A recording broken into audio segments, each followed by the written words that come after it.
bonjour à toutes et à tous. Un petit compte rendu de ces quelques jours que nous avons menés à la FNPL pour faire le point de nos actions syndicales. Pour vous dire que d'abord, votre mobilisation depuis le mois de juillet nous permet aujourd'hui de dire que les lignes bougent. Mais vous savez aussi que je suis un ancien rugbyman et que si on a marqué un essai, on ne l'a pas encore transformé, donc la partie n'est pas terminée. La partie n'est pas terminée parce que nous avons vu la distribution, nous les avons eus. Certains sont déjà en train d'afficher leur volonté de suivre la dynamique que nous leur avons demandé, à savoir une meilleure rémunération des éleveurs avec une revalorisation du prix aux consommateurs. Ce qui se passe dans tous les autres pays européens, je le reprécise quand même, c'est important. Mais si certains se sont engagés, d'autres sont encore au milieu du gué, c'est-à-dire ils nous ont entendus, mais n'ont pas affiché leur volonté d'aller jusqu'au bout. Oui, ce matin, Lidl a affiché qu'il était prêt à avancer.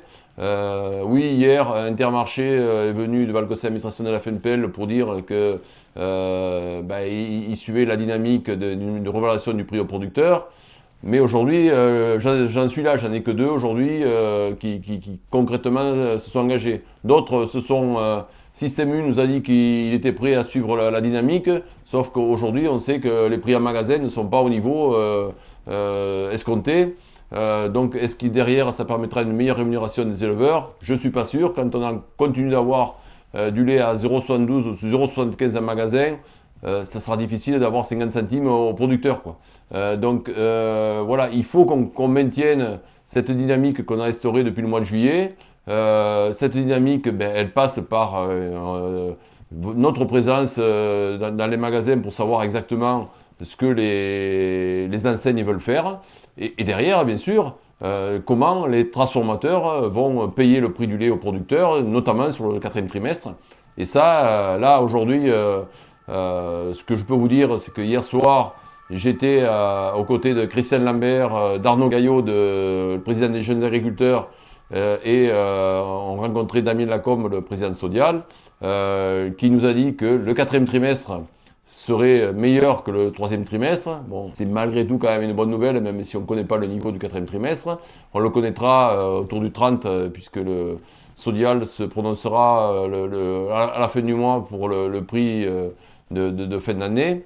Et l'annonce, c'est que pour 2023, il y aurait une revalorisation conséquente du prix moyen en 2023, avec sûrement la mise en place d'une nouvelle grille au niveau de Sodial. Est-ce que ce sera en janvier, est-ce que ce sera en avril? Bon, encore, je pense que les arbitrages ne sont pas terminés au niveau de la coopérative. Je pense que c'était... mais on a senti qu'il y avait une volonté quand même de la part du président de Sodial d'annoncer des choses le plus rapidement possible. J'aurais souhaité pouvoir vous l'annoncer aujourd'hui, vous dire que voilà, on a obtenu des choses concrètes. Bon, je ne vais pas vous annoncer des choses que je ne sais pas, mais dès qu'on aura des éléments, bien sûr qu'on vous le dira. Voilà, je crois qu'il est important de rester mobilisé parce que dans la filière française, vous le savez, la déconnexion par rapport au marché européen reste une réalité. Quand on a aujourd'hui une dynamique dans d'autres pays européens qui sont tirés par les marchés mondiaux, on a du mal à comprendre pourquoi nous, avec un marché national qui devrait être plus dynamique, on n'arrive pas à rémunérer davantage le prix du lait.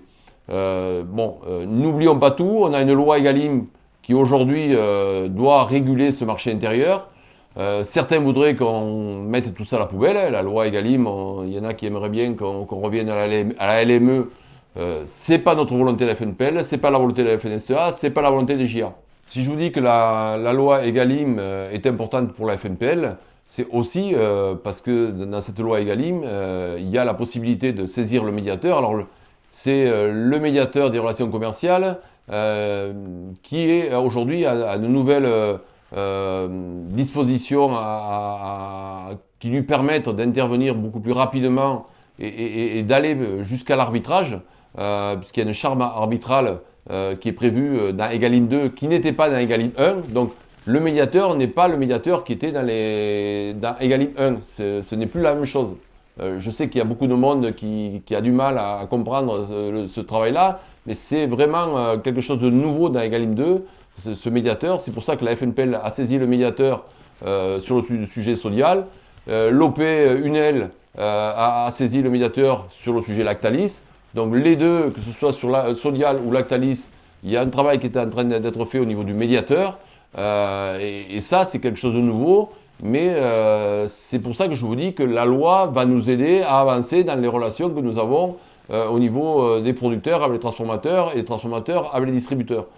Donc tout ça, c'est en train d'être fait et je vous avais dit que nous saisissons le médiateur. C'est une réalité puisque le président de Sodial m'a dit qu'il avait été reçu par le médiateur.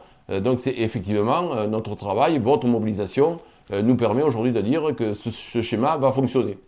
Donc aujourd'hui, moi je vous redis que notre volonté c'est de travailler sur Egalim. Alors Egalim n'est pas parfait, ne fonctionne pas complètement bien. Donc nous allons nous mobiliser au niveau du réseau FNPL, notamment auprès des parlementaires, pour les sensibiliser à ce fonctionnement qui n'est pas optimum, pour voir comment on peut améliorer les choses et comment on redonne la vraie dynamique de cette loi, à savoir une meilleure rémunération des éleveurs. C'est quand même la base de la loi.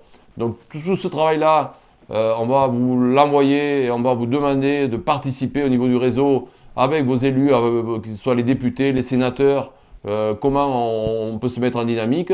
Et je crois que c'est ce travail-là qui va nous permettre de prévoir l'avenir et de donner une orientation aux jeunes qui veulent revenir en filière laitière, qu'ils soient installés, nouveaux ou futurs installés.